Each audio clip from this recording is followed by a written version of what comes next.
So you thought you'd stop by for a little intellectual stimulation, huh? Well, as far as today's episode is concerned, good luck.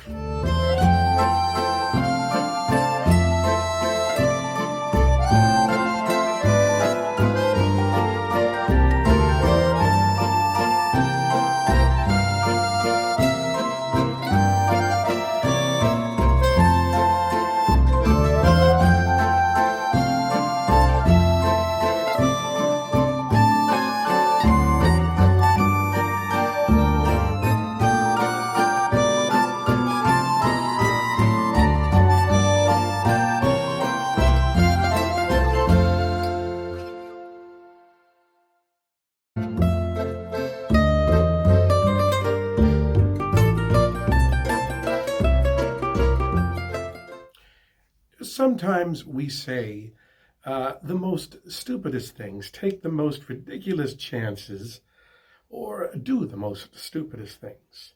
You familiar? No. Oh, I am, a little bit. What about, we're familiar with the doing the wrong thing for the right reason. I don't mean marriage. I mean more just a kind of something idiotic, okay, is to where we didn't think ahead and it backfires on us. There's got to be a name for that. Or, wait a minute, hold it, I got one. Check this out. Noble stupidity. Huh? Not bad. Anyway, well, let's start with stupidity, okay? Well, noble is kindness, the decent thing to do. And stupidity, of course, well, we don't plan to do that. We plan to be noble, we plan to be kind, but we don't plan to be stupid. Before we say something idiotic, or then somebody asks us a question, I mean, how many of us are alone as to where we contemplate, the answer and say, there's got to be something stupid to say, but what? No, it just comes out. Now, as far as the say, so to speak, is to where, take a young lady, for instance, who goes and tells her friends that there's a rabid animal and it's foaming at the mouth. And she goes and goes, oh, relax, everybody. He just needs a big hug. Come here. No.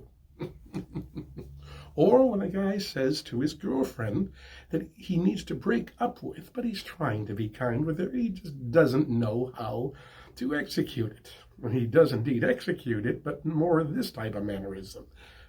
Dear, no, it's not you. It's me. It's my problem. You see, I find you unattractive. Oh, jeez. Well, like I said, those are the say-says. What about the do-dos? Oh, that is to say, the things that we do out of kindness, but we don't think ahead. Now, I'm not going to ask you, out of all respect, you can keep all your stupidity to yourself. But I do have a couple of examples you'll get a real kick out of. You'll get a real kick out of them, and it's because they don't involve you. You'll get a real kick out of them because both of them somewhat involve me. Yeah, I thought so. Well, the first example of this noble stupidity would have to have taken place quite a few years ago. In my neighborhood, there was, everybody was considerate of one another. Everybody kept their, lawn mowed, hedges trimmed, looking nice. And then there was these neighbors that moved next door to me. They had a couple of rambunctious kids. Soon enough, what happened is one of those kids took 2 pairs of sneakers, tied the laces, and threw it up in the air, and it landed, boing, boing, boing, right on top, hanging down of a telephone wire. Now, of course, my neighborhood is not Peyton's Place, but it was pleasant looking. And when you have those 2 sneakers hanging down there, what does it do? It makes it look like an absolute slum. Agree? Good. Well, this peeved me for some time. And I thought of ways of just how to get rid of it and thinking, maybe I'll just get a BB gun and just knock it on down, boom. But no, it was on a live wire. So what are you going to do? It hung there looking as slummy as anything for over 2 years. And then I somewhat lucked out one afternoon. There was an electrician, okay, and He was working on the wire that was just yards from where the sneakers were. Okay, he was on his boom lift, and I went and I had to ask him. It was just the only chance I had. I said, "Mister, is there any chance you could snip the laces of those sneakers? Is because it just really kills the scene in this neighborhood." He showed no reluctance whatsoever.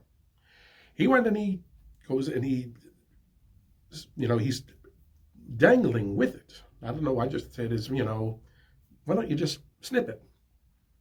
He's doing that and he's going back and forth with it. All of a sudden, out of the openings of the sneakers come a swarm of bees. The sneakers fall down, the bees stay up with the electrician, the phone guy.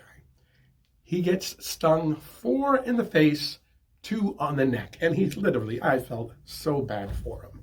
Sneakers are down on the ground. Of course, they still have the nests in them of the bees or hornets or whatever they were. And I felt horrible. Stayed away from it, but felt horrible, and also felt the same way you probably feel right now. Glad it wasn't me. Right? Another example, actually, does involve me. And it happened quite a few years ago as well. And it was one afternoon where I was just taking a left off a main road onto a small avenue, very wide street. And I stopped immediately when I seen a little creature just walking in the center of it all. I'm saying, what the heck? It was an apartment complex in the plaza, and I went and I just took a left in there, packed my car to take a closer look. It was a skunk. Yes, it was a skunk with its head in a Yoplait yogurt container. Now, if you're not familiar, these Yoplait yogurt containers, okay, their shape is to where you eat out of, the rims are curved in. So whatever gets stuck in doesn't so easily come out, as you see. So he's just going back and forth in that aimlessly. Wasn't rabid, didn't seem to be. He just wanted to get his head out of this thing. So what do? Noble me. Won't say the other word yet, but it does exist. I go and I'm trying to help off it. I got people driving past me left and right. I'm dodging these vehicles because it was an avenue, but still there were a couple of vehicles coming in. And we were at the center of the street, hearing these words, "Oh, guy, you're crazy. That thing will spray you." I'm saying, yeah. But I just had to help the little thing. Well, nearly 10 minutes go by, and I'm just out of luck, and I'm ready to give up. All of a sudden, I was parked into an apartment complex.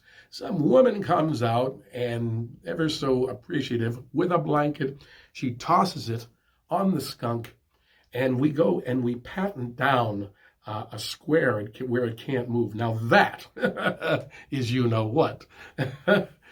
But fortunately enough, I was able just at the first try, get the yogurt container off his head, and he takes right off there. None of us got sprayed. Thank God. And she was grateful. She goes, "Oh, I seen what you're doing. Oh, that was so kind indeed." And I said, "Yeah, that was stupid of what could have happened." But like I said, sometimes we just do these things and we don't catch ourselves in the center of it. Now, it's getting a little late right now, and I just got a call about half an hour ago from Mrs. Winston. Yeah, she's my next door neighbor, and she's got a problem with mice. I told her, I said, "Don't you worry about a thing, Mrs. Winston. I got the perfect solution I'll be bringing over." So, of course, why am I doing that? Well, it's the noble thing to do. I just hope my pet rattlesnake likes mice meat.